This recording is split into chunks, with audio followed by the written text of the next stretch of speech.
Komisi Pemberantasan Korupsi, KPK, terus mendalami aliran dugaan suap yang diterima mantan Kepala Basarnas RI Marsdia TNI, Purnawirawan, Henry Alfiandi terkait proyek pengadaan di Basarnas. Pendalaman itu ditelusuri lewat pemeriksaan marketing PT Kindah Abadi Utama Tommy Setiawan.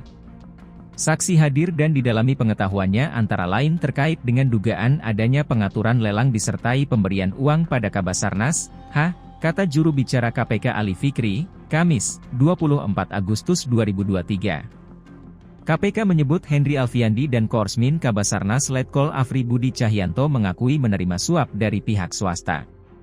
Pengakuan itu terungkap ketika tim penyidik KPK memeriksa Henry dan Afri di Makopuspom TNI, Rabu, 9 Agustus 2023. Informasi dari teman-teman yang melakukan pemeriksaan keduanya kooperatif mengakui adanya dugaan penerimaan sejumlah uang dari pihak swasta terkait dengan lelang proyek di Basarnas dimaksud, ujar Ali Fikri.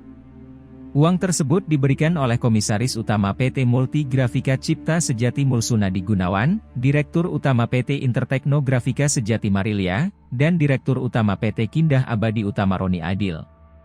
Gunawan dan Marilia menyuap agar perusahaan mereka dimenangkan dalam pengadaan alat pendeteksi korban reruntuhan. Sementara, Roni menyuap agar perusahaannya memenangkan lelang pengadaan ROV untuk KN Sarganesa, Maltiers 2023 hingga 2024, dengan nilai kontrak 89,9 miliar rupiah. Dalam pemeriksaan itu, Henry dan Afri dicecar tim penyidik dalam kapasitas mereka sebagai saksi dari tersangka Gunawan, Marilia, dan Roni.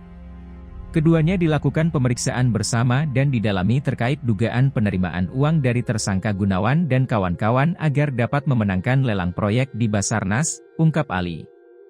KPK telah menetapkan total 5 tersangka terkait kasus dugaan korupsi suap menyuap pada pengadaan peralatan pendeteksi korban reruntuhan tahun anggaran 2023 di Basarnas RI.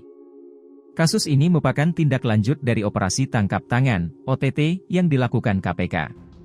Para tersangka dimaksud yaitu Henry Alfiandi, Afri Budi Cahyanto, Mulsunadi Gunawan, Direktur Utama PT Intertekno Grafika Sejati Marilia, dan Direktur Utama PT Kindah Abadi Utama Roni Aidil. Hanya saja ketika itu Komandan Pusat Polisi Militer atau Danpuspom TNI, Marsikal Muda Agung Handoko, mengakui TNI tidak terima KPK menetapkan 2 prajurit TNI aktif sebagai tersangka dalam perkara korupsi. Keduanya adalah Kepala Basarnas Marsdia Henry Alfiandi dan Korsmin Kepala Basarnas Letkol Afri Budi Cahyanto.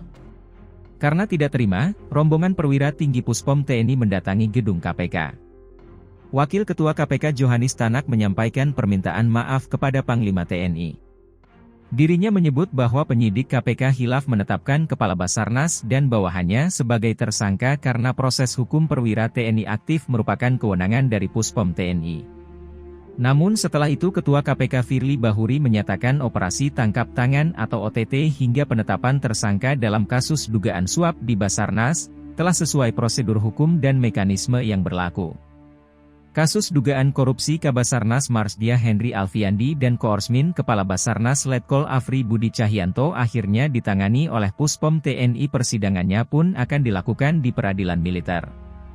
Di satu sisi KPK terus menyampaikan perkembangan penanganan kasus dugaan korupsi di Basarnas tersebut. Sebaliknya, dari pihak Puspom TNI terkesan jarang melaporkan perkembangan kasus tersebut. Hal itu terbukti dari penelusuran Google pada Jumat, 25 Agustus 2023, perkembangan berita terkait kasus tersebut hanya terpantau 2 pekan yang lalu yaitu tentang Puspom TNI memeriksa 3 orang yang diduga memberi suap dalam kasus korupsi Kabasarnas.